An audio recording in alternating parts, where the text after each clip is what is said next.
स्वामी अविमुक्तेश्वरानंद के मठ की कहानी। क्यों भूमिका द्विवेदी ने उठाए शंकराचार्य के आश्रम पर सवाल। विद्या मठ में साजिश का सच आखिर क्या है। वाराणसी के विद्या मठ से शुरू हुआ विवाद अब आरोपों और प्रत्यारोपों की जंग बन चुका है। एक ओर आशुतोष ब्रह्मचारी लगातार मठ और शंकराचार्य पर गंभीर आरोप लगा रहे हैं, तो दूसरी ओर लेखिका भूमिका द्विवेदी ने भी मठ की व्यवस्था, सुविधाओं और माहौल को लेकर सवाल उठाए हैं। अब शीश महल शब्द तो खैर मैं नहीं कह रही हूँ, लोग ऐसा कह रहे हैं, लेकिन हाँ वहाँ पे सुविधाएं बहुत है, एरिस्टोक्रेटिक वीवीआईपी सुविधाएं हैं, वो बिल्कुल लग्जरी है उधर उनके पोर्शन में। और नीचे वाले पोर्शन भी वो कोई ऐसे साधारण सा आश्रम नहीं है। भूमिका द्विवेदी का कहना है कि वे किताब लिखने के सिलसिले में वहाँ 1 महीने तक रहीं। इस दौरान उन्होंने आश्रम के कई हिस्सों को करीब से देखा। उनका आरोप है कि कुछ जगहों पर एंट्री सीमित थी और सब कुछ बेहद नियंत्रित तरीके से ऑपरेट होता था। खाना नहीं है, अपर फ्लोर्स हैं, वो सब गुप्त हैं, वहाँ नोबडी कैन एंटर, कोई भी वहाँ जा नहीं सकता, वो बिल्कुल गोपनीय है। उनके रास्ते भी अलग हैं, पीछे से होकर ऐसे यूं जाते हैं और लिफ्ट से है। वहीं दूसरी तरफ शंकराचार्य अविमुक्तेश्वरानंद ने भूमिका के आरोपों को खारिज करते हुए कहा कि मठ पूरी तरह से पवित्र है और यहाँ भोग विलास जैसी कोई व्यवस्था नहीं है। उन्होंने ये भी कहा कि भूमिका 1 महीने रही और सब कुछ सामान्य था। बाद में अचानक आरोप सामने आए। आशुतोष नाम के व्यक्ति को पुलिस का, राज्य का खुला समर्थन मिल रहा है। वो अपने आप को बहुत बलवान महसूस कर रहा है और इसीलिए जो चाह रहा है वही बोल रहा है, बोल सकता है। वाराणसी के श्री विद्या मठ के दावे की हकीकत जानने के लिए न्यूज 18 इंडिया की टीम शंकराचार्य के उस मठ में पहुंची, जो आरोपों के बाद से लगातार सवालों के कटघरे में है। पड़ताल के दौरान हमारी टीम को वहां क्या कुछ दिखा, आपको वो दिखाते हैं। ग्राउंड फ्लोर होते हुए शंकराचार्य जी का जो बैठक स्थल है वो वहाँ जाता है। ये स्टोर रूम की तरह है, हालांकि कार्यालय इस पर लिखा गया है। आप अंदर देख सकते हैं कि तमाम स्टोर रूम की भांति यहाँ पर चीज़ें रखी हुई हैं। ये एक मेडिसिन विभाग है जहाँ दवाई वाई रखी हुई, लेकिन फिलहाल ये भी बंद है। यहाँ इस फ्लोर में यहाँ बैठक कक्ष महाराज जी का, आगे मंदिर है तो वहाँ पूजा है, इधर आधे में कार्यालय है बने हैं। उधर आशुतोष ब्रह्मचारी का आरोप है कि मठ में पारंपरिक सादगी नहीं बल्कि सुविधाओं का विस्तार है। उन्होंने प्रशासनिक कार्रवाई और पारदर्शिता की मांग की है। ब्रह्मचारी का कहना है कि जिन बच्चों को पीड़ित बताया गया है उनकी सुरक्षा और स्वतंत्र बयान बेहद जरूरी है। पूर्ण रूप से संतुष्ट हैं और विवेचना जो है पूर्ण अग्रसर हो रही है और वह दिन दूर नहीं जब षड्यंत्र का खत्म होकर कलयुग का अंत होगा।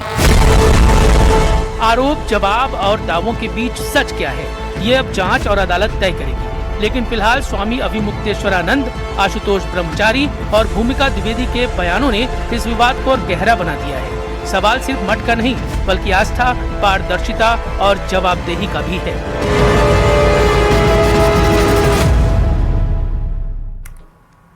यूथ कांग्रेस के कार्यकर्ताओं की गिरफ्तारी ने दिल्ली और हिमाचल पुलिस को आमने सामने ला दिया है। कई घंटों तक चले इस टकराव की वजह से यह मामला हाई वोल्टेज ड्रामे में बदल गया। इससे जुड़ी हुई एक रिपोर्ट देखते हैं।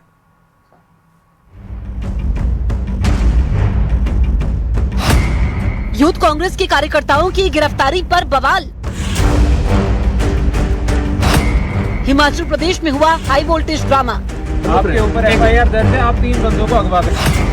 आमने सामने आई दिल्ली पुलिस और हिमाचल पुलिस। बुधवार सुबह 9 बजे दिल्ली पुलिस की टीम 4 गाड़ियों में शिमला से करीब 120 किलोमीटर दूर रोहड़ू पहुंची। चिरकाऊ क्षेत्र के एक रिजॉर्ट से 3 कांग्रेस कार्यकर्ताओं को गिरफ्तार किया गया। आरोप था एआई समिट हंगामे में भूमिका का। गिरफ्तारी होते ही खबर आग की तरह फैली और माहौल गर्मा गया। गिरफ्तारी की सूचना मिलते ही हिमाचल प्रदेश पुलिस हरकत में आई। शिमला, शोघी और सोलन के धर्मपुर में 3-3 नाके लगा दिए गए।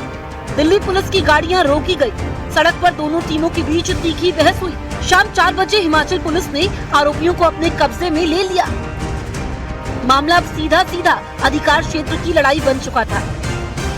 मैं क्या कह रहा हूँ, आपने बोला कि आप कर क्या रहे हो आप कर क्या रहे हो सर, मैं आपको बोल रहा हूँ मेरी अभी मीडिया वालों से भी हुआ है, मेरे को इन्वेस्टिगेशन करने दीजिए, है ना? कोई नहीं सर, आप you are in the public place sir, we are not doing anything. मेरे को अब इन्वेस्टिगेशन ज्वाइन हुई है, ये सब मीडिया के सामने आप बोल रहे मीडिया ट्रायल कर रहे हो, मुझे समझ नहीं आ रहा। मैं बिल्कुल नहीं बोल रहा हूँ, कोई बात नहीं, और हमें कोऑपरेट करिए। बिल्कुल मैं कर रहा हूँ, अब सुनिए मैं कोऑपरेट कर रहा हूँ, मुझे सुनाइए।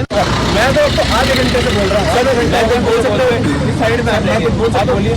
आपने बोला आपने कागज नहीं, मैंने आप कागज नहीं, मैं आपको कागज नहीं, ये तो आप अभी दिखा रहे हैं, आप कागज नहीं। शाम होते होते मामला कोर्ट पहुंचा, आरोपियों को कोर्ट में पेश किया गया, लंबी सुनवाई चली। इस बीच बीजेपी ने कांग्रेस सरकार पर हमला बोला। नेता प्रतिपक्ष जयराम ठाकुर ने कहा, कानून व्यवस्था को राजनीति का मैदान नहीं बनाया जाना चाहिए। उनका आरोप था कि पुलिस कार्रवाई को जानबूझकर रोका गया। सियासत अब खुलकर सड़क पर उतर आई थी। मैं समझता हूँ कि बहुत ही दुर्भाग्यपूर्ण है इस प्रकार की सोच, इस प्रकार की काम करने की प्रणाली। एक बहुत इंटरनेशनल लेवल का एआई समिट दिल्ली में जो आयोजित हुआ, जिसमें यूथ कांग्रेस के नेताओं ने वहां कपड़े उतार करके जिस प्रकार का प्रदर्शन किया, स्वाभाविक रूप से जो कुछ भी किया वो राहुल गांधी के इशारे पर, प्रियंका गांधी के इशारे पर। कोर्ट ने आखिरकार दिल्ली पुलिस को ट्रांजिट रिमांड दे दी, लेकिन रात में शोघी के पास फिर रोक-टोक हुई। सड़क पर एफआईआर की चेतावनी तक दी गई। पुलिस वाले को काम करने से रोक ले, आपके ऊपर एफआईआर दर्ज है, आप 3 बंदों को अगवा करके ले जा रहे हैं, ठीक है। देर रात मेडिकल के बाद जज के आवास पर पेशी हुई। दिल्ली पुलिस के वकील नंदलाल ठाकुर ने साफ कहा, गिरफ्तारी पूरी तरह वैधानिक है और सभी प्रक्रियाएं अपनाई गई है। ट्रांजिट रिमांड मिल गया है, मजिस्ट्रेट साहब ने अप्रूव कर दिया है ट्रांजिट रिमांड, और अक्यूज्ड को कंसर्न लोकल मजिस्ट्रेट पर पेश करने जा रहे हैं। आखिरकार देर रात आखिरी इजाजत के बाद दिल्ली पुलिस की टीम आरोपियों को लेकर रवाना हुई। साथ ही एक थार गाड़ी भी जब्त कर साथ ले जाई गई। सुबह की गिरफ्तारी से शुरू हुआ घटनाक्रम रात तक कानूनी और राजनीतिक टकराव में तब्दील हो गया। सवाल अब भी बाकी है, क्या ये सिर्फ प्रक्रिया का विवाद था या सियासत ने इसे बेवजह का टकराव बना दिया? फिलहाल मामला शांत जरूर हुआ है, लेकिन बहस जारी है। चलिए आगे बढ़ते, चुरू के सादुलपुर से बड़ी खबर मिल रही है। पूर्व उपराष्ट्रपति जगदीप धनखड़ का यहां से एक वीडियो वायरल हो रहा है।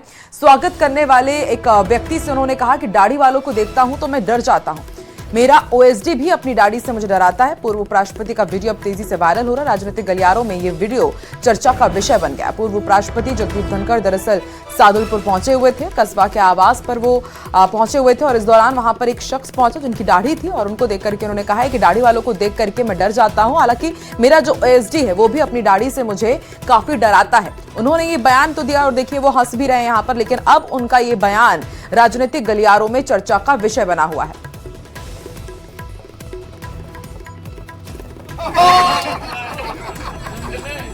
ये दाढ़ी कर दो तो समझ में आए, मेरे ये ओएसडी भी दाढ़ी को रखता है और दाढ़ी से डराता हूँ मुझे कि दाढ़ी वालों को देखते